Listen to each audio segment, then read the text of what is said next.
समय समय पर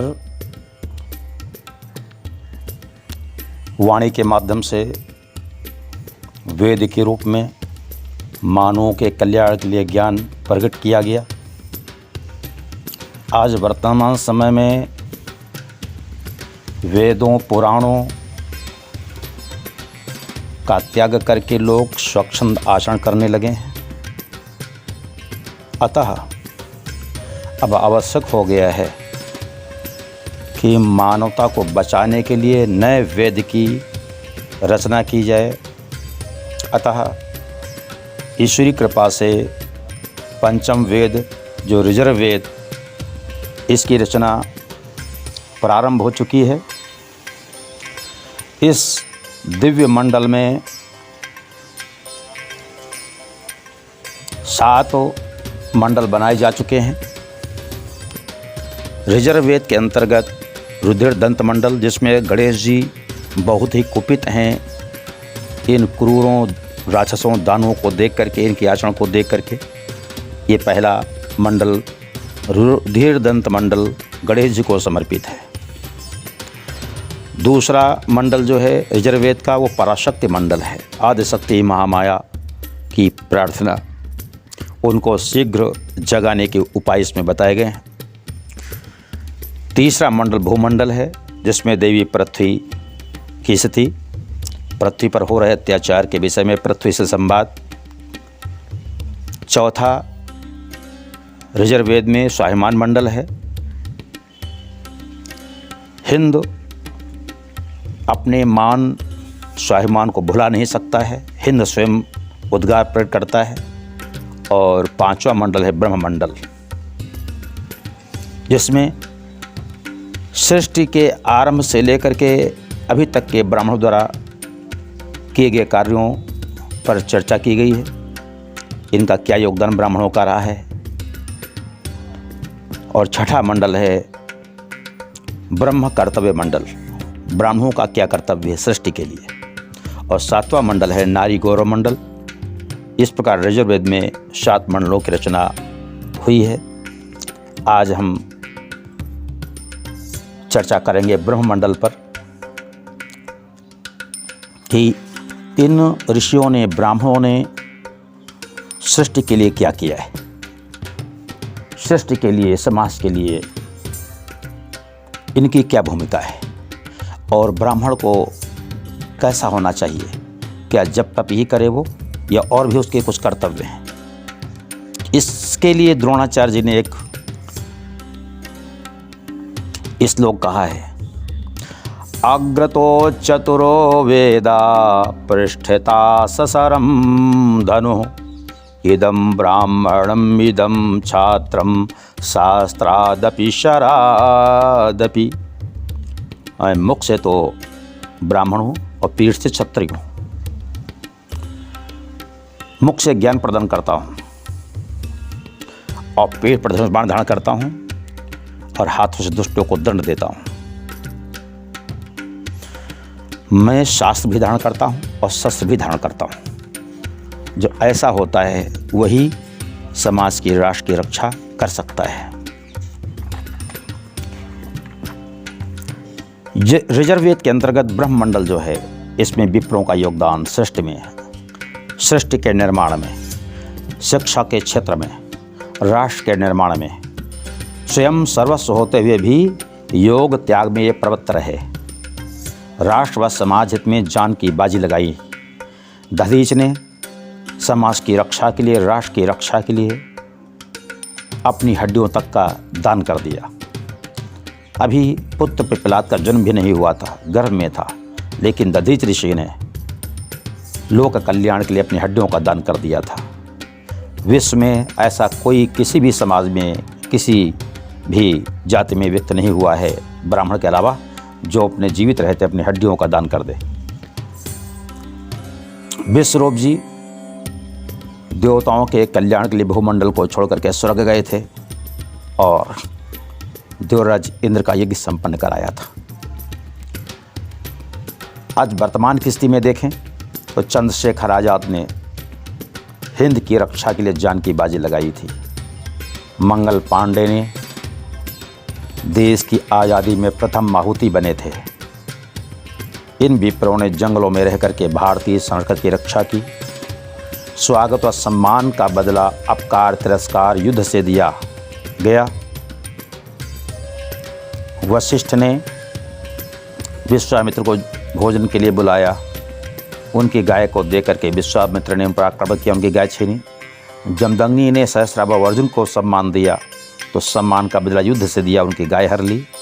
और महाराज परशुराम को फरसा उठा करके दुष्टों का संहार करना पड़ा। इन विप्रों ने जंगल में रह करके शासकों व उनके परिवार को पूर्ण सुरक्षा प्रदान करी। भगवान श्री राम के वंश में जो उनके पूर्वज सगर महाराज थे, इनकी माता को, इनके परिवार को और ऋषि ने, जैसे अरब देश आज कहते हैं, वहाँ पर इनको शरण दी, इनकी रक्षा की। जब बड़े हुए, जवान हुए ये, तो इनको शक्ति प्रदान की, आशीर्वाद दिया। पूर्ण समर्थ बनाने पर इनको अयोध्या का पुनः राजा बनाया। इन विप्रों ने राम की मदद की, पांडवों की मदद करी। ध्रुवचंद के कुमार महाराज सुदर्शन की भी मदद इन विप्रों ने ही की। स्वतंत्र भारत में भी इनका विशेष योगदान रहा विप्रों का। लेकिन परिणाम क्या निकला? तिरस्कार, अपमान ही मिला। जाति आरक्षण से प्रतिभावान को कचरे के ढेर में डाल दिया गया। फिर भी इन विप्रों ने संतोष, सहनशीलता का परिचय ही दिया। इतिहास गवाह है, जिस पर भी इन विप्रों ने दया की, उससे इन पर अत्याचार किया। चाहे सहस्राभ अर्जुन रहे हों, कनौज के राजा विश्वामित्र रहे हों, या प्रहलाद रहे हों, जिन जिन पर विप्रों ने दया की, अपना बनाया, उन लोगों ने विश्वासघात किया। यदि विप्र सुरक्षित है तो अपने ब्रह्म बल पर, अपने धर्म बल पर। अगर कोई सनातन धर्म को धारण किए हुए है, इसको नहीं त्याग रहा है, तो वो विप्र है। क्योंकि वो जानता है वरिष्ठो अखिल धर्मेषु धर्म एवं सनातना जायन्ते सर्वधर्मास्तु सनातना सनातना। क्योंकि सनातन धर्म में रहने वाले किसी से ईर्ष्या नहीं करते, दुख दरिद्रता उनके पास नहीं आता। लोक कल्याण के लिए प्रार्थना करने वाले विप्र शिक्षा प्रदान करते हैं। अस्तो मां सद्गमे तमसो मां ज्योतिर्गमे मृत्यो मां मृतम गमे आविराविर्म एधि। जो परमात्मा है, सर्वोच्च सत्ता है, वो हमारे हिंदुस्तान के कल्याण के लिए प्रकट हो, हमारे हिंद देश को तेज प्रदान करे। जब त्रेता में विप्रों पर अत्याचार होने लगा था, उस समय जमदग्नि के कुमार परशुराम जी ने परशु लेकर के दुष्टों का संहार किया था। कैसा रूप था, कैसे थे वो परशुराम? कि परशु ते हस्तं भ्रकुटी वक्रम अति बलम कोटि भट महावीरम काल कालम महाकालम कपिल मृग चर्म वसनम रेणुका प्रियलालम पवन धावम धम धम कुरु दया अति परम। एक समय जब परशुराम जी भगवान शिव के पास गए, तो भगवान शिव और परशुराम का संवाद है। भगवान शिव ने कहा, हे परशुराम, विप्रों पर हुए जुर्म की कहानी जानिए। यदि विप्र हो तो दुजों को संवारिए। धीरेन्द्र क्यों सोचते कुछ कर सकते नहीं, क्या रण बाकुरे परशुराम को तुम जानते नहीं। एक नहीं 21 बार वीरता का परचम लहराया है, द्विजद्रोहियों के काटचिस मुझ रुद्र को हंसाया है नहीं कायरों का पराक्रम वंश हमारा, मत हो निराश भूदेव रुद्र का लो सहारा। दानव मानव ही नहीं काल को रुलाया है, साधना बल मधु कैटभ को हर से छकवाया है। विप्र चाहे विधाता लेख मिट जाए, अल्पजीवी हो चिरंजीवी यदि रुद्र पाए। विप्रों के अपमान को हम यूँ भुला सकते नहीं, समंत पंचक तीर्थ क्या इसके गवाह नहीं। लोग कहते ब्राह्मण कुत्ता हाथी न जात के साथी, क्या वे नहीं जानते मेरी दया से सीएम बना हाथी। यदि तुम अर्जुन बनो तो हम गीता सुनाते हैं, तुम समय दो तो हम विप्रों को संवारते हैं। विप्रों का क्या सम्मान था, द्वापर में देखिए क्या सम्मान था। जब सुदामा जी कृष्ण के महल के दरवाजे पर पहुँचे तो वहाँ पर द्वारपाल कहते हैं, निशंक चले जाओ तुम हे विप्र, द्वारिका के द्वार पे न विप्र रोके जाते हैं। यहाँ तो विप्र द्रोहियों के भार झोंके जाते हैं। अब निशंक चले जाए, अंदर चले जाइए, क्योंकि द्वारका के द्वार पर ब्राह्मण को कभी नहीं रोका जाता है। इनसे कभी किसी प्रकार का कोई खतरा नहीं होता है। आँख मूंद के इन पर विश्वास किया जाता है द्वारका में। आप जाइए अंदर। और भगवान श्री द्वारकाधीश का आदेश है, ब्राह्मणों से जो द्वेष करे, ईर्ष्या करे, उसे तुरंत उठा करके भार में झोंक दिया जाए। आगे चल करके विप्रों की कहानी देखिए। जिसने भी इनकी भक्त छीनने का दुस्साहस किया तो तुरंत ही इनकी शक्ति को देखा विश्वामित्र ने, और जो आगे चल करके विश्वामित्र ऋषि हुए उनको कहना पड़ा, दिग बलम क्षत्रिय बलम ब्रह्म तेजो बलम बलम। जो बाहुबल है, शासन बल है, इस बल से ब्रह्म तेज बल सबसे श्रेष्ठ बल होता है। तक्षशिला नालंदा जले यवनों के अत्याचार से संस्कृत को बचाया गुफाओं में आपने, छोड़कर सभी सुख धूल चाटी जंगलों की। राष्ट्रहित चिंता नहीं बेटा बेटी धोती लंगोटी की। भारत स्वतंत्र क्या खाक है आरक्षण में, पुरोहित पड़ा सड़ रहा कचरे के ढेर में। जो लोग कहते ब्राह्मण दीनहीन स्थिति में है, कहीं कुछ भी ब्राह्मण के पास नहीं है। ये विदेशी थे, यूरेशिया से आए थे, वो कान खोल करके सुन लें कि सृष्टि का आरंभ काल ब्रह्मावर्त कानपुर से हुआ। भारत के राजस्थान में ब्रह्मा जी कमलनाभ से जब प्रकट हुए, वशिष्ठ, अत्रि, करदम, पुलस्त्य, अंगिरा आदि ऋषियों को राजस्थान में प्रकट किया। फिर स्वामहुमन जब प्रकट हुए तो यहाँ पर आकर के ब्रह्मावर्त कानपुर में ब्रह्मा जी ने उनको यहाँ का चक्रवर्ती सम्राट घोषित किया, मनोपद प्रदान किया, और यहीं से सृष्टि आरंभ हुई है। तो सृष्टि का आरंभ काल राजस्थान पुष्कर से ऋषियों की सृष्टि और कानपुर ब्रह्मावर्त से मानवों की सृष्टि आरंभ हुई है। तब से ये सृष्टि चली आ रही है। इसलिए जो लोग कहते हैं यूरेशिया से ब्राह्मण है, ब्राह्मण कहीं से नहीं आए, ब्राह्मण यहीं हिंदुस्तान के थे, यहीं से आगे चल करके पूरे विश्व में फैले हैं वो। और जो कहते हैं, और ब्राह्मण भी सोचते हैं मेरा कुछ नहीं, तो गौर करिए ब्राह्मणों के पास क्या है, कहाँ कहाँ बैठे हैं ब्राह्मण। विश्व ब्रह्मांड दिन रात के विप्र नरेश हैं। बोले विश्व ब्रह्मांड पर ब्राह्मणों का शासन है।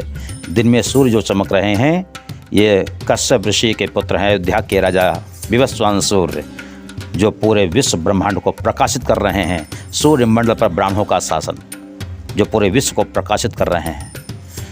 जलवायु यम दिक्पाल विप्र विशेष हैं। जल के देवता वरुण, वायु देवता यमराज, 10 दिशाओं के दिक्पाल, ये सब ब्राह्मण हैं। भूपाताल आकाश पे शासन मेरा देखिए। पृथ्वी पर शासन ब्राह्मणों का है, पाताल पे शासन ब्राह्मणों का है, आकाश पे शासन ब्राह्मणों का है। क्यों भयभीत विप्र अपने को पहचानिए। रात्रि में जो चंद्रमा चमक रहा है वो अत्रि ऋषि के पुत्र चंद्रदेव हैं, जो रात्रि को प्रकाशित कर रहे हैं। अतः दिन रात के ये ब्राह्मण नरेश हैं, राजा हैं। 10 दिक्पाल ब्राह्मण हैं। वामन सनकादि वशिष्ठ अनेकों विप्रसूर हुए। अगस्त्य भरद्वाज परशुराम को क्यों भूले हुए। द्रोण कृपा अश्वत्थामा पराक्रमी वीर विप्र थे। आजादी की प्रथम आहुति मंगल पांडे विप्र थे। है ब्राह्मण हमेशा से अजेय शुभ राष्ट्र चिंतक। है तैयार अब विप्रण हेतु जिनसे राष्ट्र कलंकित। गीता शास्त्र का दिव्य ज्ञान तुम दिल में भरो। तुम सूरवीर पराक्रमी वंश के अब कुछ तो करो। आरक्षण के कोड़ से हो सकता देश का कल्याण नहीं। सोशल साइंस कहती जाति होती कोई गरीब नहीं। आज शिक्षा सम्मान के लिए विप्रों पूरा बल धरो। जैसे बने तैसे अपनी बालिकाओं की रक्षा करो। तुम शोर है मॉडर्न लविंग से हो रहा शील भंग। सीता सावित्री अरुंधति अनुसुईया की कथा से छेड़ो जंग। गार्गी मैत्रेयी देवहूति गृहिणियों का देखो रंग। आसुरी नर पिशाच संस्कृति का छोड़ो संग। ऐसा आदेश दे रुद्र भी नृत्य करने लगे। ऐसा आदेश दे रुद्र भी नृत्य करने लगे। परशुराम की विकट गर्जना से वैकुंठ के शंख बजने लगे। विप्रवंश उत्थान हेतु धीरेन्द्र उड़े हैं जोर से। रुद्र शरण आओ ताकि जय हो चहुं ओर से। रुद्र अट्टहास से विप्रद्रोहियों का हृदय फटने लगा। भू प्रकंपमान पाताल अंबर भी हिलने लगा। अय भूदेव द्रोहियों परशुराम तेज पहचान लीजिए। 21 बार छका था पुनः आजमा लीजिए। देखूंगा आज कितने स्वतंत्र देशभक्त हैं। हिंद स्वतंत्र या एक गद्दार देशभक्त हैं। हिंद चिंतक पुरोहित का नहीं जहाँ सम्मान है। हिंद चिंतक पुरोहित का नहीं जहाँ सम्मान है। कैसे हो सकता राष्ट्र उत्थान उस देश का कल्याण है। विप्र नहीं भोग से सम्मान पाता योग से। तू साधना कर सबल तप तीव्र योग से। देखना त्रैलोक्य लक्ष्मी कदम चूमेगी वेग से अभी। उठो जागो पुकारो क्या देरी करी हरि ने कभी। ईर्ष्या करे जो हिंद से शरण देना ना कभी।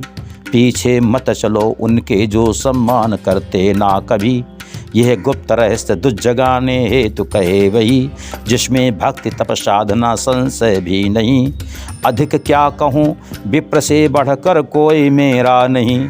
इनके बिना सत्य सनातन टिकता नहीं।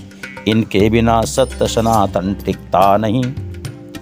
इस प्रकार ऋजर्व वेद के अंतर्गत जो दिव्य ये ब्रह्ममंडल है इसका प्रथम भाग आपको सुनाया गया।